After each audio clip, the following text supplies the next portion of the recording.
battery charge? I have no idea. The phone lasted long. The phone was better. So, atoms are the fundamental particle of matter.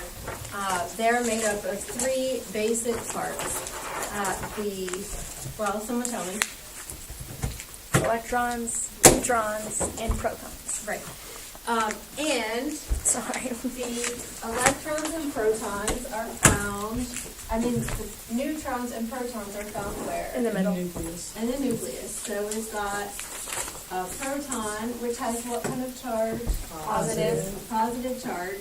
And a neutron, which I'm just going to make there, which has a neutral charge, so I won't put anything. And then they make up the nucleus of the atom.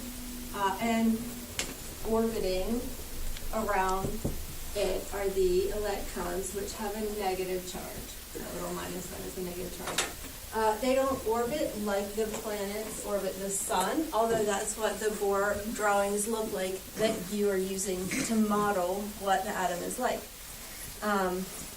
But they do, because of the electrostatic attraction between the positively charged nucleus and the negatively charged electrons, they do orbit to some extent. It's just not like this nice, nearly circular ellipse that the planets follow. They move more randomly, and they can also flow from place to place and bond with other atoms. And really, all of the chemical properties that elements have come from their electrons and how they interact with other atoms' electrons. You guys, during the electroscope lab, for example, moved electrons around, right? They're not tied to one given atom. Every electron in creation is the same as every other electron in creation. So atoms don't care which electron they get. What is an electron made of? Like, what is it? Electrons. So they have mass, right? And they have a negative charge, and they behave like a particle sometimes, but they also behave like a wave, like light specifically. They can travel pretty much nearly the speed of light. They oscillate a field like light does, and they behave like a wave. So electrons are really tough because we know light, as far as we can measure, does not have mass and behaves partly like a particle and partly like a wave. That's the wave-particle duality of light. And electrons behave also partly like a particle and partly like a wave, but they do have mass. So it's very strange. So what is an electron? There might be 15 people in the world that can really answer that question, and not many people could understand what they said. I don't know. Electrons are something else. But they are matter because they have mass and they take up space, and they're very, very, very small. And protons, though, 10 or 20,000 times bigger than an electron, are also very small. Neutrons are just a tiny bit bigger than a proton, also very, very small. Like how they described it with a baseball field and the candle in the middle. Yeah, was so weird. if you put a nucleus in the middle of a baseball field, the electron would be orbiting out in the stands. And electrons, since they're negatively charged, do they attract each other or repel each other?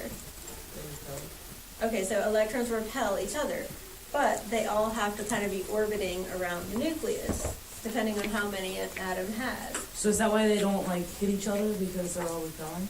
Yes, they repel each other, and you see the Bohr model, and it has 2 electrons here, and then 8 here, and then 18 here. But that's not the truth at all. That's so not the truth. So usually you get 2 electrons in each orbital space, which is like an energy level. And they have a certain energy because of the distance they are from the nucleus-ish. And they can move from energy level to energy level. And they prefer, now we've always talked about how matter is lazy, right? matter always wants to be in its ground state. And ground state for electrons are in the lowest energy levels. So if you bump one up to a higher energy level, it will always want to get back down. Fun part of electrons is they can be in this energy level or this energy level or this energy level, but they can't ever be between energy levels.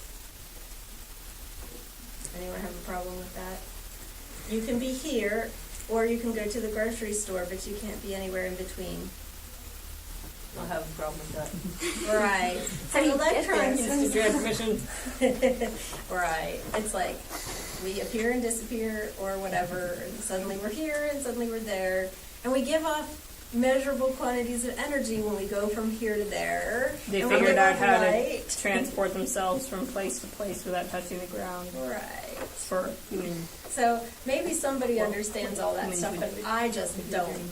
I've got nothing to offer you except the fact that they move from energy level to energy level without being in between them. That's a little weird. Electrons A are little. the weirdest thing I know of in all of creation. So when you ask the how, We don't you know. come back and give this lecture in 10 years, okay? Because I really don't.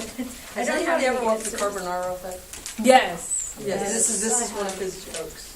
No, I'm making a joke and I don't know it. No, this is not. It's not a bad joke. It's Okay. like he's a magician. Oh, Okay, so it's kind of like he does a lot of appearing and disappearing. oh, he's an electron. That's what he really is. Yeah, my He's a whole bunch of electrons made into just a single organism or something. yeah, we. Then wouldn't they Nothing cancel else. each other Can't out figure and then that they just like So- spontaneously explode? And also the reason. No, that's what it said. It said so something if about you spontaneously think every exploding. atom making up the table is like that nucleus in a baseball field with nothing, and then an electron orbiting it, right? So basically, it's all nothing. They're tiny bits of mass with tinier bits of mass orbiting, and nothing in between. So this is essentially like a ton of empty space here. And the only reason my hand doesn't pass through is because the electrons in my hand and the electrons in the table are all negatively charged and repel each other. That is crazy to think like that. Yeah, I mean, this is empty space that repels my hand. Baseball fields are in a circle though. Sorry. They're somewhat in a circle. Electron orbits are also they say they're not really a circle. circle, though. Like you said, it's not a perfect. S orbitals, the first lowest energy orbitals are kind of circles, and then p orbitals are like, each one looks like this, and there are 3 of them in each level, and then d orbitals look like donuts, and even though they're one orbital, they don't actually all connect. And F orbitals, I don't understand and can't do anything with, and never got that part. Hold on, what's this? What's the first orbital? What's that called? S. S. S is for sphere, which it really isn't, but that's how I think of it. S is for sphere, and P is for 2 balloons tied together. Yeah, peanut. It's kind of like a peanut, right? And D is for donut, because they just think of like a balloon, 2 balloons that are one orbital here, 2 that are here, and 2 that are here, and all the little spaces in between are the D orbitals. And that is as absolutely abridged and basic as I can give you. And this stuff is so complicated, it's a nightmare. Yeah, my mom said this next module would be easier. And it is. You guys don't have to fool with the actual reality. Even my chemistry students don't It's come fun. anywhere near reality. It's fun. The 4th year that you're in college as a chemistry major, reality hits big time. And then, yeah, they actually give you a bumper sticker if you pass that. Jeez, I want a bumper sticker. That's pathetic. You can get it online That for was free. you probably find it on I go through eBay. that whole class. Get like a Chem is ton of much money for harder that. than organic. So, Because I have a friend who's taking organic, and she's like, I hate this class. I love the teacher, but I hate this class. I loved organic and I understood it, but physical chemistry, the physics of this Did you major in subatomic chemistry? stuff, yeah, it's a nightmare. I had a great professor and she understood all of that stuff and we all just went. It's like, yeah, that's great. Do you have any minors? Yes, and you know it, or yeah, I got you an don't. A. I don't know. Did you get a bumper sticker? By nodding, She just could be like, help yeah. me, but I earned She my didn't have a- bumper sticker. Did you get it later? It says honk if you pass PChem. No, I never got one. My husband doesn't let us have bumper stickers. Although I would totally put that one on the card. Be like, yeah. I did pass P10. Honk if you're a super genius. It was hard. I didn't feel anything like any kind of genius during that class. I felt You get an substandard. A. Yeah, I don't know, That means everybody guys. else knows. I'm really good at taking tests. That's amazing. I didn't actually, I knew that I wasn't understanding the truth of what she was saying. Like, I could do the stuff, but I wasn't. Grasping. Didn't realize Maybe how- Josh can explain it, because he probably actually understands. No, he thinks you totally get it. Like, he I looks to don't you. get PCAM. Oh, I have to ask him. But, I mean, I'm assuming next year we'll see. Depends. This year, is he a senior? Yeah. He must be in it then. Yeah, he probably is. He doesn't talk about his classes. That would be why. If you're in PCAM, you don't have time to talk. You're just like, calculus, I'm gonna die. So, anyhow, every element is made up of atoms. Her cousin was my lab assistant, and he was just brilliant and helpful and high school stuff, you all know. And I don't when somebody else is doing it, it's great. So if you look at the periodic table of elements, you find a list of the known elements and the hopefully suspected elements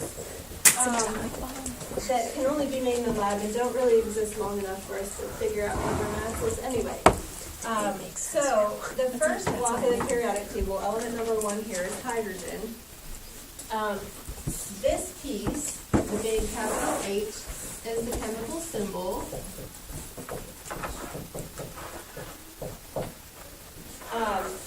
And every element has a chemical symbol that's either a capital letter or a capital letter with a lowercase letter.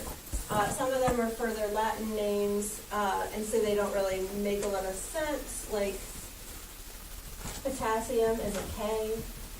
In Latin they called it calcium, so that's why it's a K. But H is for hydrogen. The 1, does anyone know what the 1 is? Max? Atomic number. And what does it tell us? It tells us that there's one proton and 1 electron in a hydrogen atom. So atomic number is the number of protons.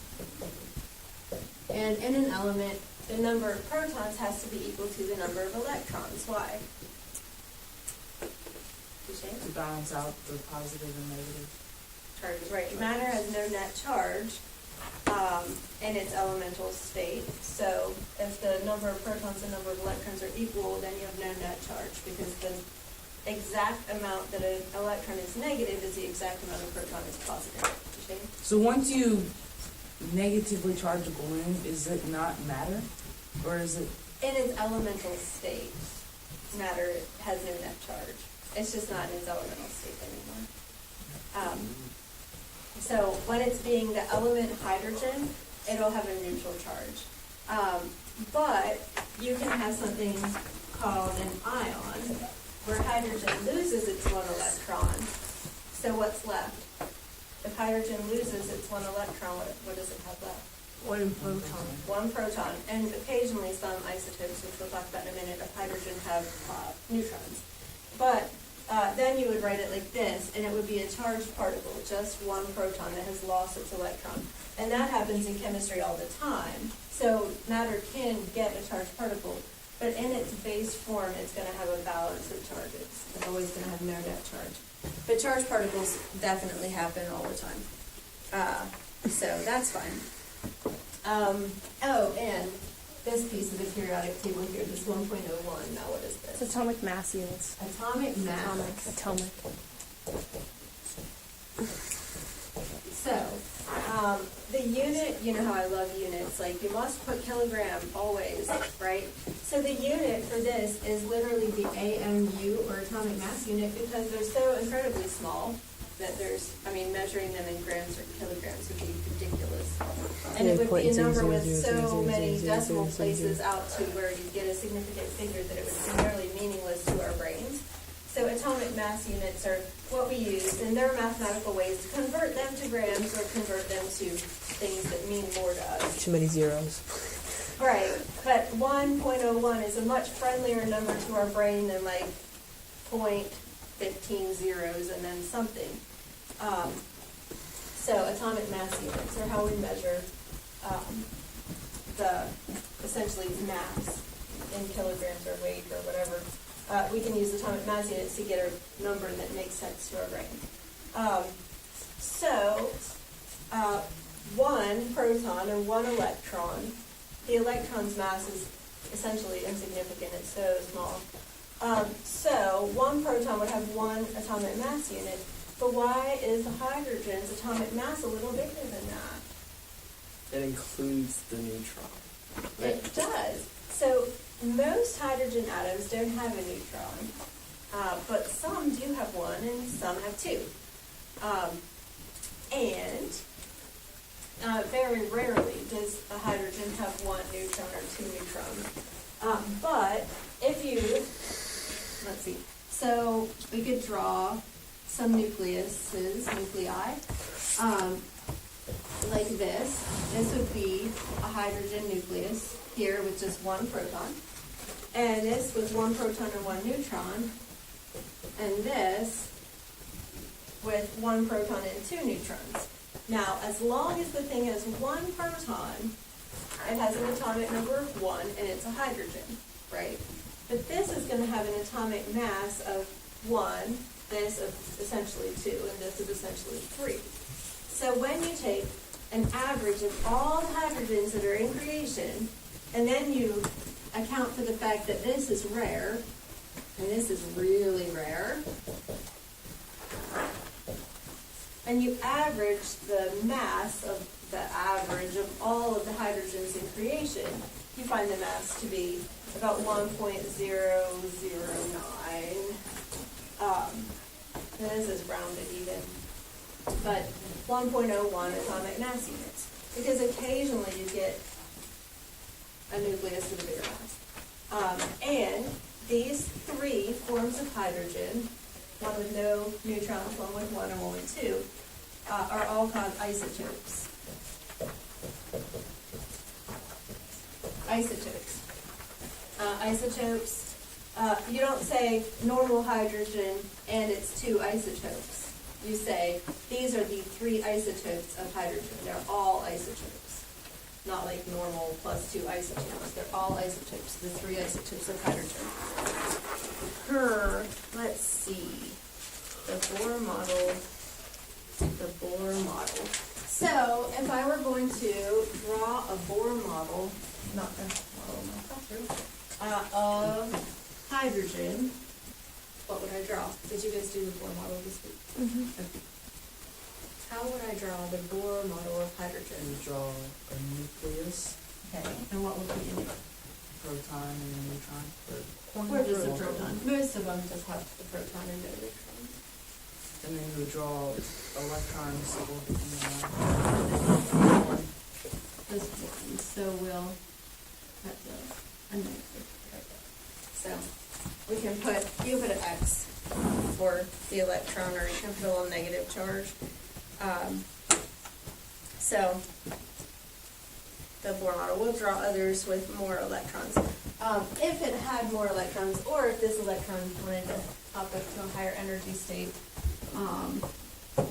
you would have the potential to have two electrons in this orbit.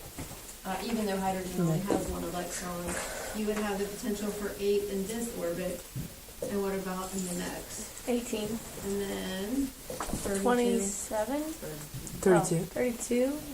And then 50. 50. I can't even put that one on board, but it would be 50. Now, if you look at the periodic table and you can't memorize that, or you forget you're in the middle of the test, which you're allowed to use the periodic table that I printed out for you on the test, or a photocopy of the book, but you can't open your book during the test. So make sure you have a literal photocopy. Of the rings, or are you talking about just the periodic table? The periodic Okay. table. If you use your periodic table, think Bohr orbit 1. There are 2 elements in the first row of the periodic table. 2, right? 1, 2, 3, 4, 5, 6, 7, 8. 8 in the second row. And then here's where it gets a little complicated. The third row, this is row 3, but for some reason, these are the 3 Ds. So essentially the pink stuff should move up one to line up. They don't for Why other don't they do reasons that? Are complicated. Well, it's because the 4S energy level is a lower energy than the 3D. So the elements don't fill these 10 slots before they fill these two.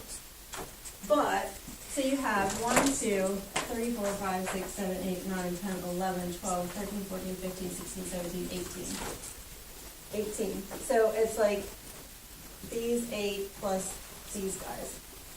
Then 4, line 4 has 1, 2, 3, 4, 5, 6, 7, 8, 9, 10, 11, 12, 13, 14, 15, 16, 17, 18, 19, 20, 21, 22, 23, 24, 25, 26, 27, 28, 29, 30, 31, 32, 33. I must have miscounted. 32. Did they put random twice? What happened there? Well, something bad happened. I don't know. I must have counted one twice. Somebody There made that should wrong. be 32 that are like the 4S, 4D. Yeah, I think I counted that one. These guys and these guys are all 4s. So it works out that way. And if you count the rest, This is the boring. so that's how orbitals get filled. The periodic table is a little confusing according to the Bohr model because of how electrons fill the lowest energy states first, and some of the higher numbers have higher energy. So you have to fill 4 S's before you fill 3Ds, and that makes it a little confusing as to where the 18 and the 32 come from. But they really do work even as you view the periodic table. It's called the periodic table. Sorry, you two, that your back is really still tight. It's called the periodic table because if you look across the chart, you can see some certain trends. But if you look on the periods, the columns that go up and down, the chemical properties of all the elements in column 1 are very similar. These guys are metals, they react very readily with stuff because they all want to electron very badly. These guys have very similar chemical properties. This last column are called the noble gases. They don't have to do anything. They're perfectly happy the way they are. And so they have very similar chemical properties in that they don't do much. These guys are the most reactive things ever. They need an electron desperately. Just as much as these guys want to get rid of an electron, these guys want to accept that electron. And we'll talk about that a lot more in chemistry. But they all have very similar chemical properties. So it's called the periodic table because as you look down the columns, you see elements that behave in similar ways chemically. Let's see. So, how can you tell what kind of element you're looking at? If I get a marker of a different color, or two. So, what if I draw a Bohr model like this? Let's see.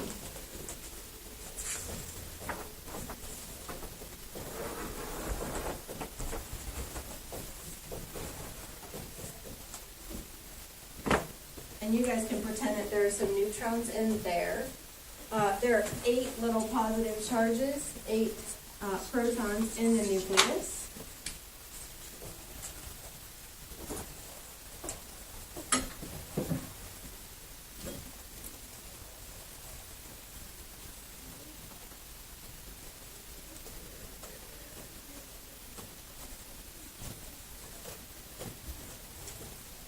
No, not 8. Ah, I gotta get rid of 2 of these. I already drew 2.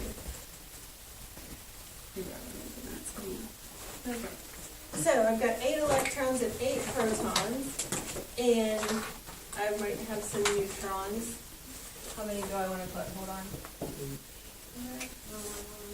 8.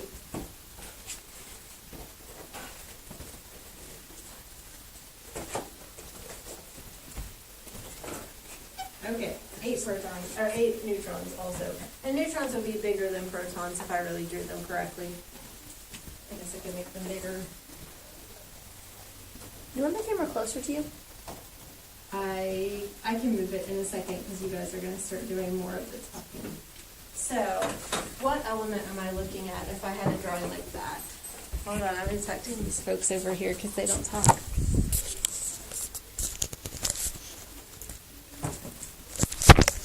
If you ladies will have to answer. Oh, and I'm looking at the floor. How unfortunate. There's only 3 minutes left in the recording. So, Jesse? 0. So if I have 8 protons, what element would I be looking at? So 8 protons, 8 electrons, and 8 neutrons. Oh, here it is. So if I had 8 protons, then my atomic number would be 8.